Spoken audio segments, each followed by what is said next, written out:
Muy buenas. Hoy vamos a sumergirnos en una de las ideas más potentes y a la vez más sencillas de la inteligencia artificial moderna. Una técnica que parece casi un error, una locura, pero que cambió por completo las reglas del juego. Hablamos de dropout. A ver, vamos a plantear el problema de base cuando se entrena una inteligencia artificial. ¿Cómo se consigue que aprenda de verdad, que entienda los conceptos en lugar de simplemente aprenderse de memoria las respuestas del examen? Porque eso, al final, es hacer trampas. Y aquí se ve clarísimo.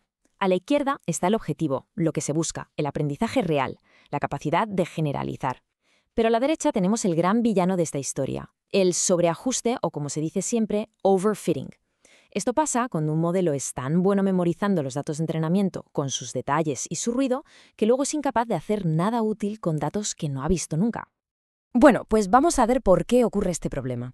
Resulta que las redes neuronales, sobre todo las muy grandes y potentes, tienen una tendencia a desarrollar unas dependencias internas muy complejas, pero también muy frágiles. El término técnico es coadaptaciones, y son la raíz de todo este lío del sobreajuste.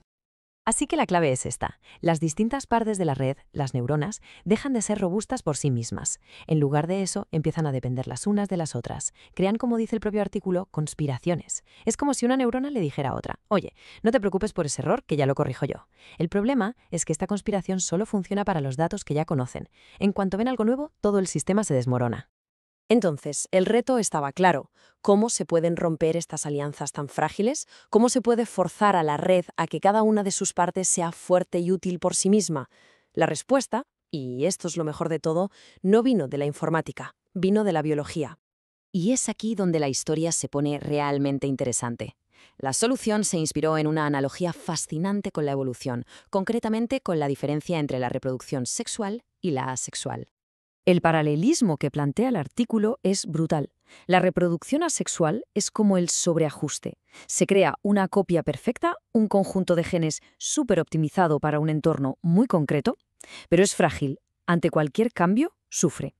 En cambio, la reproducción sexual lo que hace es mezclar los genes en cada generación.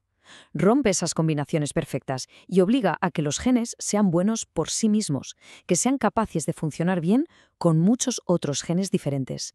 Es un sistema más robusto. Y esta cita lo resume todo a la perfección. A largo plazo, en la evolución, puede que no gane el gen que es individualmente el mejor, sino el que tiene una mayor capacidad de mezcla, o sea, el que es más versátil y colaborativo. La clave no es la perfección, es la robustez. Y con esta idea tan potente de la biología, llegamos a la técnica en sí. Se llama dropout y es, básicamente, aplicar esta idea de mezcla y aleatoriedad directamente sobre una red neuronal mientras aprende. La idea, visualmente, es de una simpleza que casi ofende. A la izquierda, una red neuronal normal y corriente, con todo conectado. A la derecha, lo que pasa al entrenar con dropout. Cada vez que la red procesa un nuevo dato, ¡pum!, se apaga al azar un porcentaje de sus neuronas. Simplemente se ignoran, se dejan fuera. Esto fuerza a las que quedan a espabilar, a aprender a hacer el trabajo sin depender de sus compañeras. El proceso tiene dos fases y es muy ingenioso.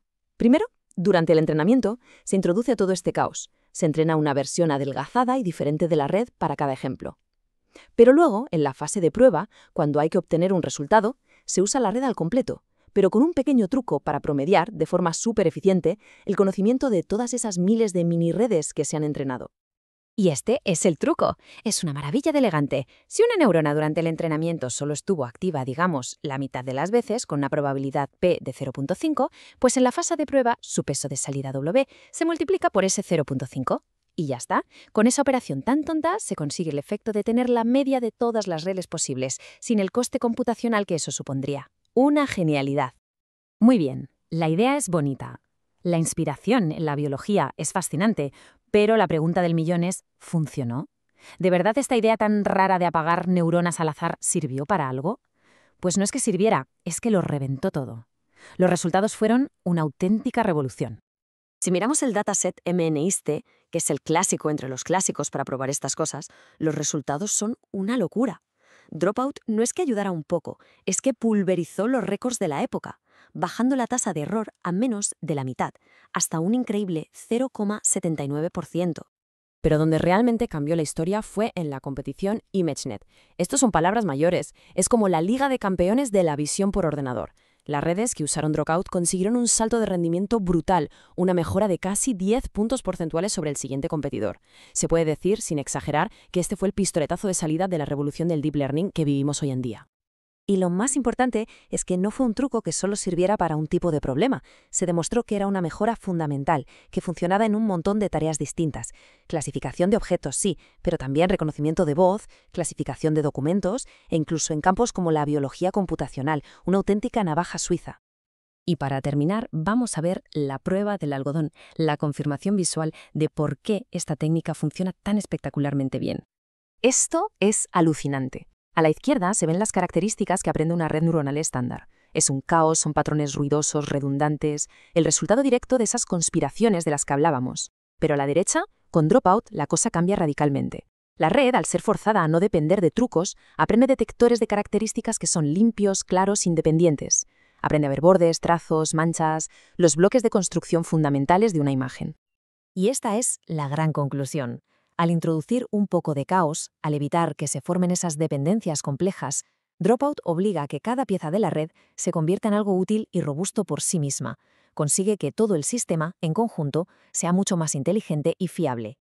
Y todo esto nos deja con una reflexión final muy potente. A veces los mayores avances no vienen de añadir más y más capas de complejidad, sino de todo lo contrario, de encontrar una forma ingeniosa de forzar la simplicidad, de obligar a la robustez. Una lección que en este caso la inteligencia artificial aprendió directamente de millones de años de evolución.